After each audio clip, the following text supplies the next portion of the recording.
5 साल बीत गया, फिर से नारा दिया जा रहा है 25 से 30 फिर से नीतीश।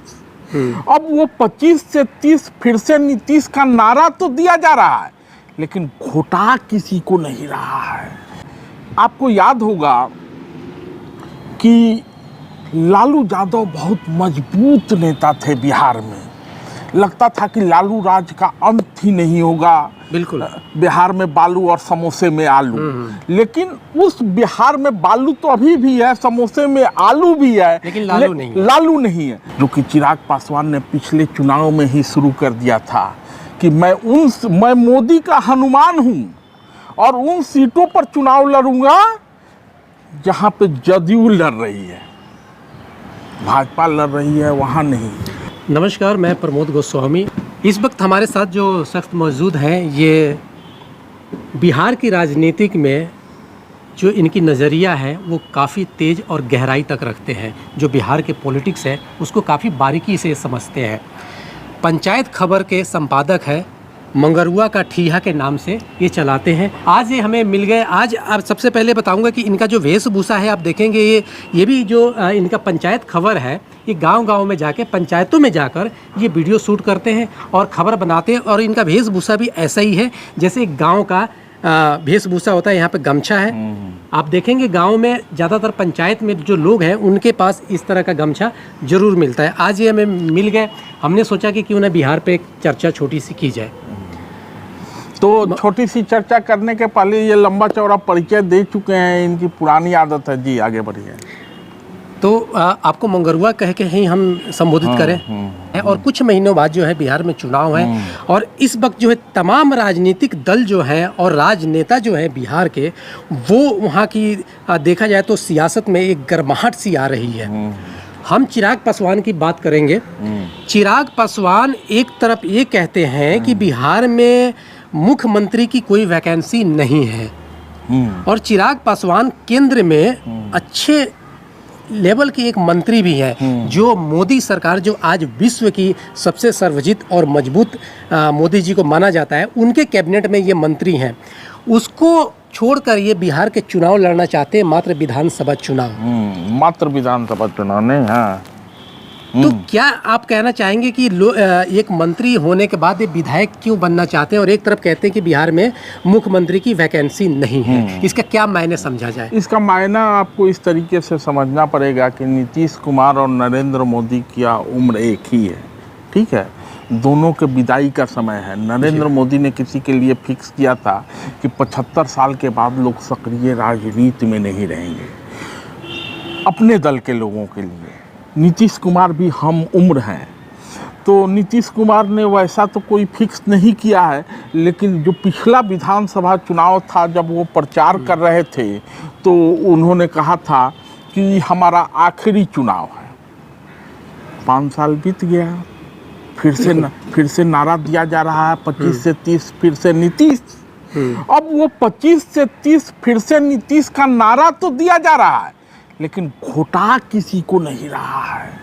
किसी को नीतीश कुमार बूढ़े लग रहे हैं, किसी को नीतीश कुमार थकेले लग रहे हैं, किसी को नीतीश कुमार बीमार लग रहे हैं। कोई ये कह रहा है कि नीतीश कुमार तो अपने मंत्रिमंडल के साथियों का नाम भी नहीं बता सकते। तो इतिहास खुद को दोहरा रहा है, इतिहास खुद को दोहरा रहा है। आपको याद होगा कि लालू यादव बहुत मजबूत नेता थे बिहार में। लगता था कि लालू राज का अंत ही नहीं होगा। बिल्कुल, बिहार में बालू और समोसे में आलू। लेकिन उस बिहार में बालू तो अभी भी है, समोसे में आलू भी है, लेकिन लालू नहीं है। तो लालू को अपदस्थ करने के लिए, लालू रूपी कांटे को बिहार से निकालने के लिए भाजपा ने एक प्रयोग किया था। अपने से छोटे दल को के नेता को आगे बढ़ाया और उसको मुख्यमंत्री बनाया। वही प्रयोग आज तक चल रहा है। 20 साल बीत गए। 20 साल से नीतीश कुमार बिहार के मुख्यमंत्री बने हुए हैं। अब थोड़े बीमार से भी हैं, लेकिन भाजपा आज तक हिम्मत नहीं कर पाई, विश्व के सबसे बड़ा दल आज तक हिम्मत नहीं कर पाया कि बिहार में अपने बलबूते सरकार बना ले। अब फिर से, क्योंकि नीतीश के रूपी कांटे को निकालना है। कोई उप प्रधानमंत्री बनवा रहा है, आपने सुना होगा अश्विनी चौबे ने कल ही कहा है कि नीतीश जी को उप प्रधानमंत्री बनने से बिहार का जी मान बढ़ेगा। तो कांटा निकालना है। अब कांटा निकले कैसे? पिछड़ों के गोलबंद होने की संभावना है, क्योंकि जैसे ही आप नीतीश को चींटी काटते हैं तो नीतीश लालू के पास चले आएंगे। यानी दोनों पिछड़ों की राजनीति एक ही तरह के सामाजिक पृष्ठभूमि से आए हैं। एक बार आपको नीतीश को निकालना, लालू को निकालना था तो आप नीतीश को अपनी ओर खींचे, लेकिन नीतीश बीच बीच में जाते रहे। अब किया क्या जाए? राहुल गांधी भी अंबेडकर का संविधान दिखा रहे हैं, लोग कहते हैं कि पता नहीं पढ़ते हैं कि नहीं। तो खेला ये हो रहा है जो कि चिराग पासवान ने पिछले चुनाव में ही शुरू कर दिया था कि मैं मोदी का हनुमान हूं और उन सीटों पर चुनाव लड़ूंगा जहां पे जदयू लड़ रही है, भाजपा लड़ रही है, वहां नहीं। अब आपने 2 दिन पहले सुना हो, जय कुछ कह रहे थे आप। लेकिन आप कह रहे हैं कि चिराग मोदी का हनुमान है, लेकिन खबर ये भी आ रहा है कि चिराग पासवान बिहार के पूरे 242 सीटों पे चुनाव लड़ने की बात कर रहे हैं। हाँ, तो वो उधर ही मैं आपको ले जा रहा था। हाँ। उधर इसलिए ले जा रहा था, मैं मोदी का हनुमान हूँ लेकिन शेर का बेटा हूँ। तो जब शेर का बेटा जब चलता है तो बंदर को थोड़े बख्शेगा, हनुमान कहाँ शेर के सामने आएगा। तो एक उधेर बुन में है कहीं ना कहीं चिराग पासवान। कभी इसी तरह का उधेर बुन रामविलास जी के सामने भी था। रामविलास जी को भी बार बार ये लगता रहा कि हमको बिहार का मुख्यमंत्री होना चाहिए। नीतीश से भी सीनियर थे, लालू से भी सीनियर थे, लेकिन बिहार के मुख्यमंत्री नहीं बन पाए। इसी नीतीश कुमार की वजह से, क्योंकि नीतीश कुमार ने पिछड़े गोलबंदे और दलितों के गोलबंदी को तोड़ते हुए महादलित और दलित का खेल कर दिया। बिल्कुल बिल्कुल। बस संख्या बल छोटी सी हो गई, लेकिन चिराग के मन में भी वही सब चल रहा है कि कहीं ना कहीं क्या ना, पिता को जो हासिल नहीं हुआ वो मुझे हासिल हो जाए। और इधर भाजपा को ये लग रहा है कि अटल बिहारी वाजपेयी ने एक प्रयोग करते हुए नीतीश जी ने खुद कहा है कि अटल जी ने हमको मुख्यमंत्री बनाया था। तो मोदी जी को भी लग रहा होगा कि चिराग रूपी प्रयोग करके कहीं नीतीश रूपी कांटे को निकाला जा सकता है। तो हो सकता है चिराग के पीछे ये लोग खड़े हो जाएं।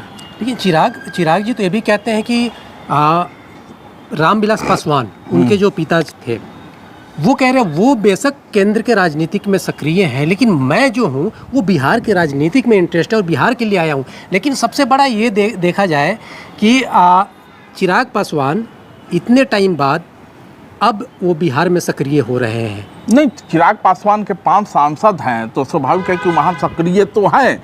पिछले बार वो विधानसभा खुद को वहाँ पे पिछले बार विधानसभा चुनाव लड़ चुके हैं, लड़वा चुके हैं, एक भी सीट नहीं आया, सब लोगों ने देखा। और रामविलास पासवान केंद्र की राजनीति में नहीं, रामविलास पासवान सबसे पहले लालू भले 1977 में छपरा से, क्योंकि आप मंगरुआ के पास बात करने आए हैं तो मंगरुआ जब भी बात करेगा तो पृष्ठभूमि में करेगा। 1977 में छपरा से सांसद हुए थे, लेकिन आज जिस अलौली विधानसभा क्षेत्र को लेकर चाचा और भतीजा में ठना हुआ है, और जो कि मन से चिराग ने कहा कि जिनको हमारा पिता होना चाहिए था उन्होंने हमको बेघर कर दिया, उसी अलौली विधानसभा से रामविलास जी विधायक भी हुआ करते थे, पहली बार विधायक हुए थे। और रामविलास विधानसभा के जरिए ही केंद्र की राजनीति में आए हैं। कि बिहार की राजनीति और केंद्र की राजनीति क्या होती है, कभी केंद्र में कभी बिहार में, लेकिन उनके पास स्पेस नहीं था बिहार के मुख्यमंत्री बनने का, इसलिए केंद्र में सक्रिय रहे। हाँ, लेकिन मौसम वैज्ञानिक रामविलास जी रहे हैं, उन्हीं के पुत्र हैं और कहते हैं कि शेर का बेटा हूँ। तो हो सकता है कि मौसम को समझ रहे हों और ये बदलाव का मौसम है। चर्चा तो ये भी थी कि चिराग 243 सीट जो कह रहे हैं, कहीं ना कहीं प्रशांत किशोर से वही भाषा बोल रहे हैं। तो अब किस पर विश्वास किया जाए, अभी थोड़ी जल्दबाजी है। देखिए, एक बात और बताइए मंगरुआ जी, नीतीश कुमार का जैसे आपने कहा कि 30 साल नीतीश कुमार, 25 से 30 साल नीतीश कुमार। हाँ। ये भी आपने भी कहा और कई जगह से नारा खबर है। भी आ रही है, नारा भी लग रहा है कि अब उम्र हो गई है, उम्र दराज हो गए हैं नीतीश थोड़े कुमार। बीमार हैं, उम्र दराज हाँ, क्या वो तो हो सकता तो क्या लगता है कि इस बार भी एनडीए तो मिलकर चुनाव लड़ेगी, ये साफ है बिहार में। अब जब चिराग कह रहे हैं कि हम हाँ। 243 सीटों पे लड़ेंगे और बिहार का विधानसभा चुनाव लड़ूंगा, तो जैसे ही 243 सीट की बात होगी मतलब कि चिराग एनडीए से अलग हो जाएंगे। भाजपा ये तो बर्दाश्त नहीं करेगी ना, जब तो 243 सीट पे आप लड़ेंगे भी और इस बार नीतीश कुमार भी नहीं बख्शेंगे। इस बार चिराग ने अगर ऐसा कोई खेल किया जिसकी वजह से नीतीश कुमार 5 वर्ष दंड झेलते रहे तीसरे नंबर की पार्टी होने का, तो जैसे ही चिराग ने कोई खेल किया, सबसे पहले उनको केंद्रीय मंत्रिमंडल से इस्तीफा देना होगा। आपने सुना होगा, आप कितना माइन्यूटली देखते हैं, लेकिन मैं तो बहुत माइन्यूटली देखता हूँ।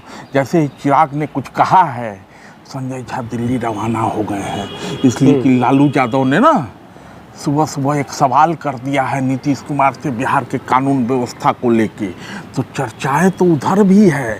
नीतीश के पास वो विकल्प है कि तुम नहीं, तू किसी और की होगी तो मैं किसी और का हूँगा। बिल्कुल, लेकिन वो विकल्प चिराग के पास नहीं है। तो वो विकल्प चिराग के पास नहीं है, लेकिन मोदी के पास विकल्प है। भाजपा को ये लगता है कि उनके पास बड़ा संगठन है और 5-6% वोट जो है चिराग पासवान के पास है, 6% वोट वो कन्वर्ट करा लेते हैं।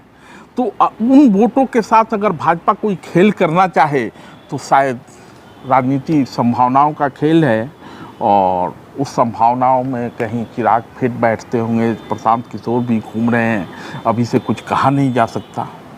आज हमारी ये चर्चा यहीं पे समाप्त होती है।